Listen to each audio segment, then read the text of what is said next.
Vitamin C. இந்த vitamin C நீரில் கரையக்கூடிய அமிலம். அதுக்கு இன்னொரு பேர் இருக்கு, எல் அஸ்கார்பிக் அமிலம்னு இன்னொரு பேரும் இருக்கு. குடலின் திசுக்களில் ஏற்படும் சேதத்தை முக்கியமா சரி செய்யுது. அதாவது ஃப்ரீ ரேடிக்கல் டேமேஜ்னு நம்ம சொல்லி கொடுத்துருப்பாங்க. அதை முக்கியமா சரி செய்யறதுல முக்கிய பங்கு வகிக்கிறது. பல்வேறு திசுக்களை ஒன்றிணைக்கும் கொலாஜனை உருவாக்குகிறது. அது மட்டும் இல்லாம விட்டமின் ஈயையும் குளுட்டோத்தீனியம் அப்படிங்கிற வேதிப்பொருளையும் இது உருவாக்குது. சில என்சைம்களை இது வேலை செய்ய வைக்குது.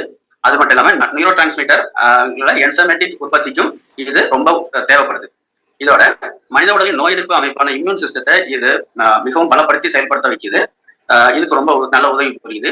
நல்ல ஆக்சிஜனேட், அதாவது நல்ல ஆன்டி ஆக்சிடென்டாகவும் இது செயல்பட்டு உதவுது.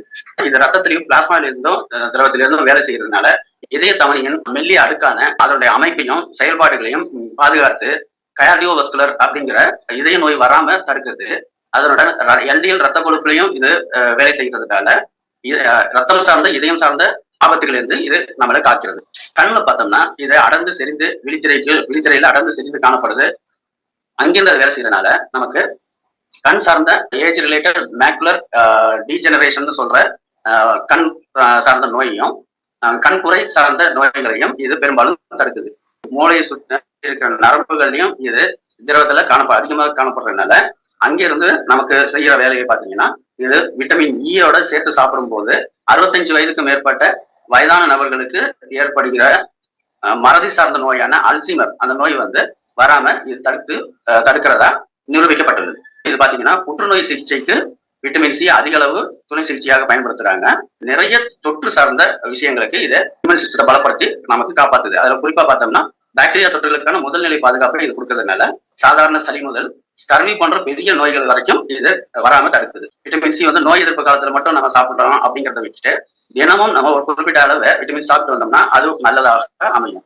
இவ்வளவு செயல்கள் செய்யற விட்டமின் சியை பாத்தீங்கன்னா விலங்குகளுக்கு தானாக உடம்புல உருவாக்குது.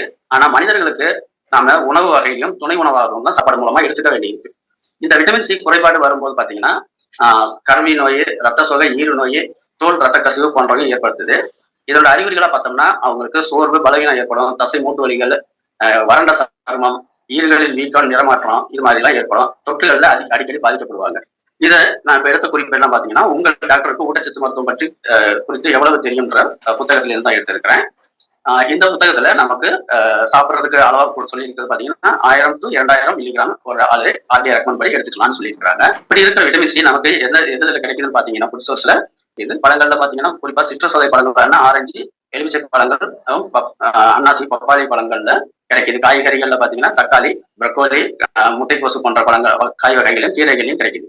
தேவையான அளவு அந்த காய்கறி பழங்கள்ல இருந்து கிடைக்காதுன்றதுனால நியூட்ரலைட் கம்பெனி விட்டமின் சி செரி பிளஸ் அப்படின்னு சொல்லிட்டு டேப்லெட் ஃபார்ம்ல கொடுத்துருக்காங்க. இது இல்லாம நியூட்ரலைட்டியோட டெய்லி பிளஸ் மாத்திரைகள்லயும் இது விட்டமின் சி இருக்குது.